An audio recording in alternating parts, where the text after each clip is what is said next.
Hey, what's up, fam? Welcome back into the channel. How are you guys doing? Thank y'all for joining me today. I am going to be quick about it because I do have to take my child to work. And this just came across, and I wanted to do this live.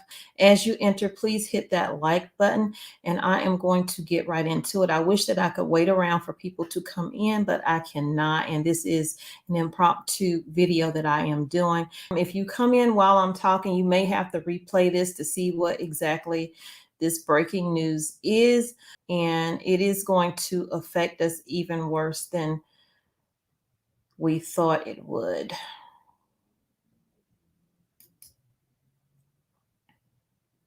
So it's concerning what's going on in the Red Sea. The situation is getting worse. It's not just that the ships, the UK or United States ships being attacked by the Houthis. They're also going for the cables that run under the ocean floor.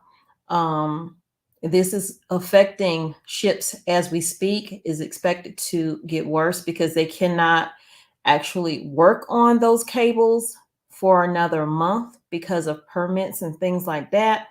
So I'm gonna go in and read a little bit of this article, and then I have another article also. Hey guys, welcome in. Hey Maddie, Willie, Susan, Sandra, thank y'all for coming in. Please hit the like button as you enter. Let me get into this video because I probably have maybe 10 minutes before I have to leave here.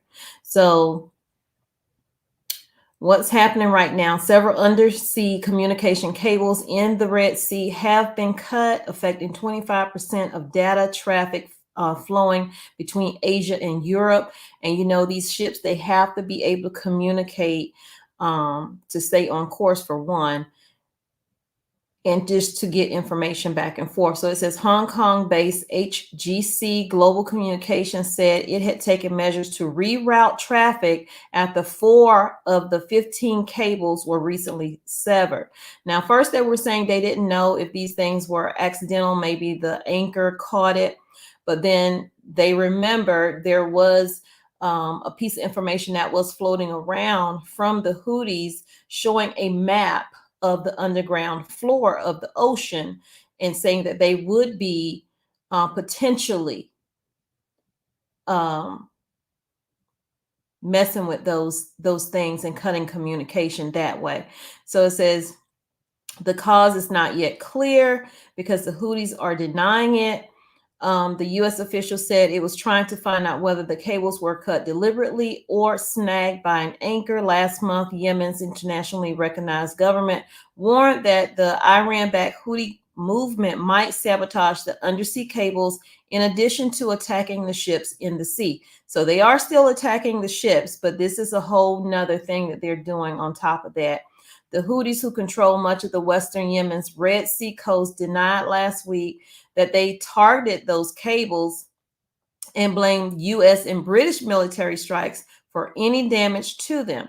U.S. and British forces have targeted Houthi weapons and infrastructure in response to the drone and missile attacks on merchant vessels passing through the Red Sea and the Gulf of Aden. If you are new and don't know what is exactly happening, the Houthis are attacking any ships belonging to the U.S. and British that are carrying cargo in an attempt to stifle what we need, because one, we get everything from other countries. So those ships were put on halt for a little while.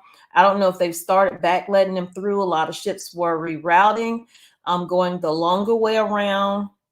The Houthis say their attacks are a show of support for the Palestinians in the war between Israel and Hamas in the Gaza Strip.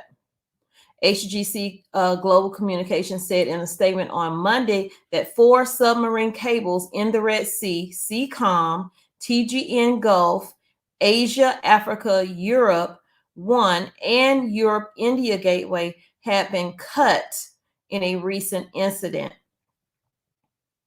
An estimated 25% of traffic was affected. It added, noting that some 80% of the westbound traffic from Asia passed through the cables. meaning they need this communication. HGC said it had taken measures to mitigate any disruptions from the clients by rerouting the data to Europe through cables in mainland China and under the Pacific Ocean to the US, as well as using the remaining cables in the Red Sea. African Telecom's cable operator Seacom told Associated Press that initial testing indicates that the affected segment lies within Yemeni maritime jurisdictions in the southern Red Sea. A Pentagon official confirmed to CBS News, the BBC's U.S. partner, that undersea telecommunication cables in the Red Sea had been cut. So this is official. It has been cut. The official said the U.S. was still trying to determine whether they were deliberately severed or snagged by the ship's anchor. And so this is where it is all going down. And this is going to affect us if they continue to have to reroute even more ships. Right now, when they start rerouting, it takes around 14 days or longer for it to get to the next destination. It says last week, Israeli business website Globes reported that the same four cables running between the Saudi city of Jeddah and I can't even say it, Djibouti had been damaged and pointed the blame at the Houthis without providing any evidence. Sky News Arabia, which is based in the United Arab Emirates city, unnamed sources, as accusing the Houthis of blowing up the cables. The Houthis denied those reports. The ministry said it wanted to reaffirm remarks in a recent speech that the Houthi leader gave, saying that the group did not want to put any communication cables at risk. But yet they have this whole map that they put out before as kind of a threat to, if you continue to interfere in this war, this is what we're going to do. Let's see. So they're trying to get permits right now and identify ships with the Yemeni Navy, referring to the Houthis' naval forces. Meanwhile, the U.S. military Central Command said the Houthis had fired 2 anti-ship ballistic missiles at a Liberian flag Swiss-owned container ship, MSK Sky 2, in the Gulf of Aden. One of the missiles hit the vessel, causing damage but no injuries. And as we speak, there is a ship that I don't know if it's already sunk, but it was sinking in the Red Sea that the Houthis had fired upon, and it was leaking fuel in the water and oil. Houthi military spokesman claimed that the ship was Israeli and that it would continue to prevent Israeli navigation or those heading to the ports of occupied Palestine. So that's one of the, let's see what the other one had a little bit more. So damage to the submarine cables in the Red Sea is disrupting telecommunication networks and forcing providers to reroute as much as a quarter of the traffic between Asia, Europe, and the Middle East, including internet traffic. The cables belonging to 4 major telecom networks have been cut, causing significant disruption to communications networks in the Middle East, according to the Hong Kong telecoms company, HGC Global Communications. Again, 25% of the traffic is being affected. They're rerouting the traffic to minimize disruptions, but they do have disruptions. South Africa.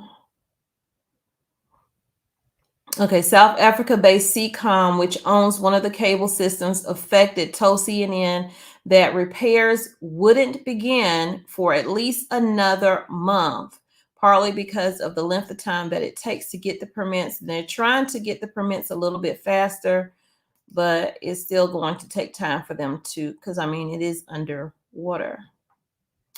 Underwater cables are an invisible force driving the internet, with many funded in recent years by internet giants such as Google, Microsoft, Amazon, and Facebook parent Meta.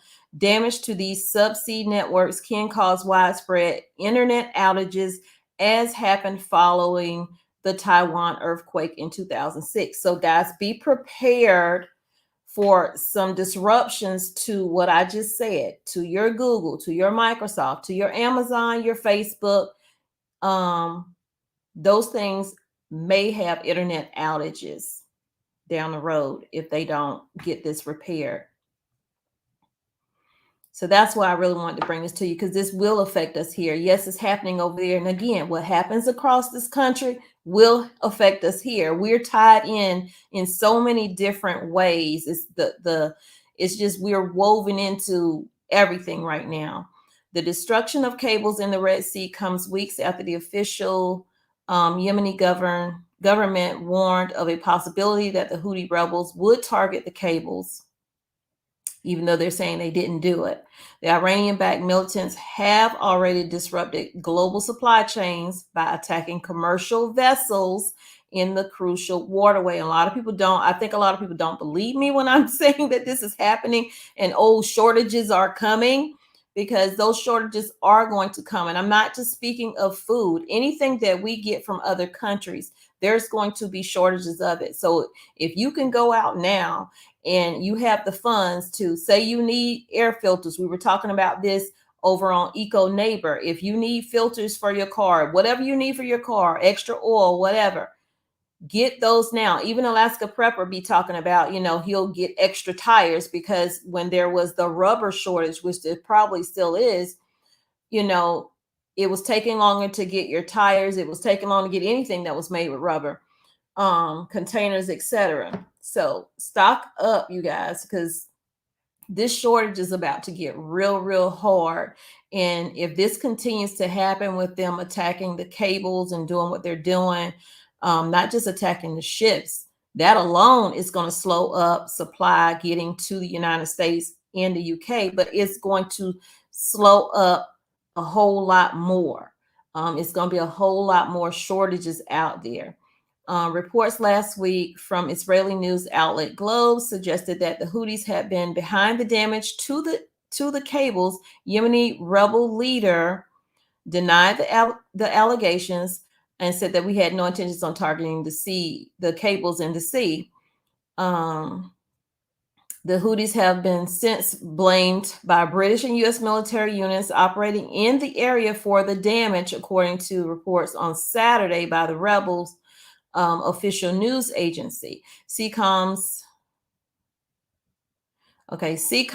chief digital officer says that they are acquiring permits from the Yemeni Maritime Authority to repair the cables, but it could take up to 8 weeks. So that's even over a month. They're saying it's going to take a month, but now they're saying it's going to take up to at least 8 weeks. So client traffic will continue to be rerouted until we are able to repair the damaged cables, because without communications, you should not be moving a vessel. So they're trying to switch over to a different cable in order to still get the information they need in order to still operate and have those ships moving, but yet they have to go all the way back around. And those ships might have been ships that were already rerouted that couldn't go through. So that's even more time. Let's see. EIG connects Europe, the Middle East, and India, and counts Vodafone as a major investor. Vodafone, a large mobile network operator in the United Kingdom, declined to comment, but it is going to affect them. The company says on its website that it can send internet traffic across some 80 submarine cable systems that reach 100 countries. Most large telecoms companies rely on multiple undersea cable systems, allowing them to reroute traffic in the event of an outage to ensure uninterrupted services. So that's what's happening, you guys. I just want to bring y'all that quick story because I only have maybe 3 minutes to try to look at you guys' comments. Let me stop sharing for a second. And everyone is going to have a reasoning behind it. That's why they say they don't know if it's the anchor. They don't know if it's the Houthis that's attacking, or if it's just an accidental situation. But it seems very ironic that it is happening, regardless of the fact if it is an anchor, Garrett, or if it is not. It's still happening, and we need to be preparing for things to be slow coming to us. The possibility of, what I said with Google and Facebook and Amazon being affected also. How is that going to show up for us? What does that mean? I have no idea. But it could be a disruption. So just wanted to give y'all that information before you leave. If you haven't hit the like button, please do.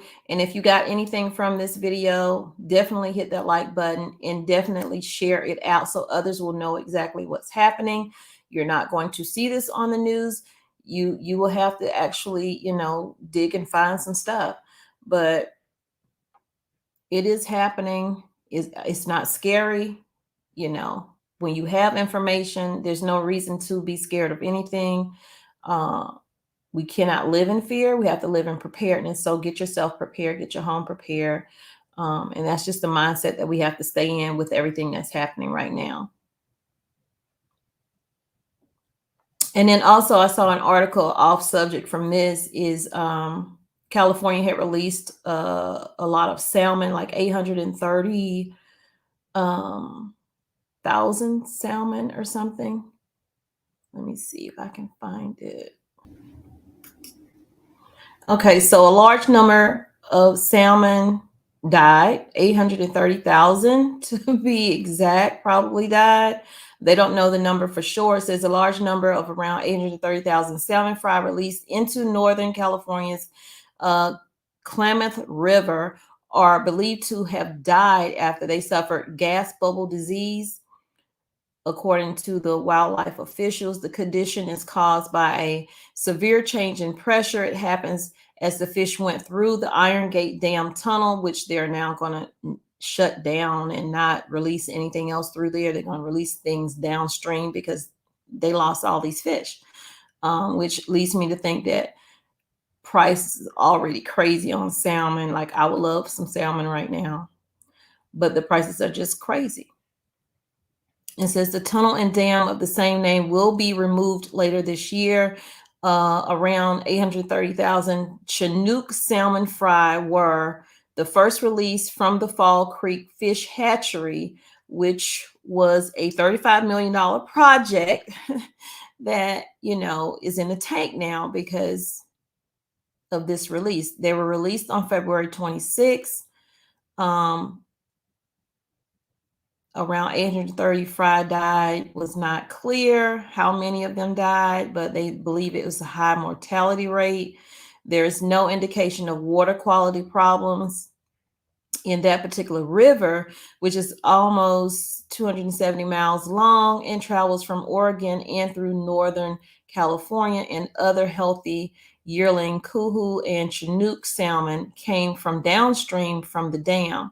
So when they do release again, that's what I think they're going to do. It says from now on until the dam and the tunnel are removed, any other releases will be carried out downstream.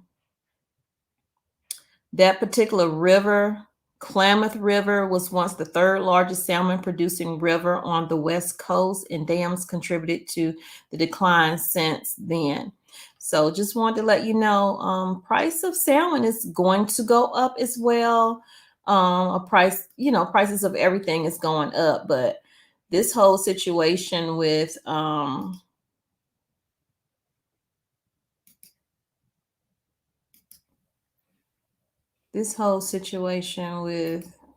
what's happening in the Red Sea, that's serious, and I wanted to bring that to you guys. So please, again, support the channel, trying to bring you news that you can use. Every now and then I'll show y'all some homesteading stuff, but all of my homesteading stuff will be on my second channel, which is Bless This Nest Life with Tommy Bites. If you haven't subscribed, go subscribe over there. I'm almost at 5K.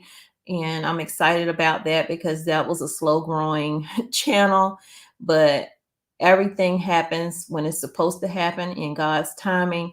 And I believe that that channel will definitely benefit people with the way things are going right now. But for here, you can get news that you can use. Hopefully, you can use. And if you can't, share it out with others. Maybe they can use it. So, thank y'all for coming in. I appreciate it. Thank you, Dorothy. He said, no, not my sushi. I do not like sushi. I've tried it. It's only one particular one I like, but I can't remember the name of it. But my son, oh my goodness, he loved him some sushi. Y'all take care. I love you, but God loves you more. He created only one you. Be the best you that you can be. And when you are, God, spread God's love. And please turn your notifications on because I will probably have another video today. I actually recorded it yesterday. And I'll see y'all later. Okay. Bye, y'all.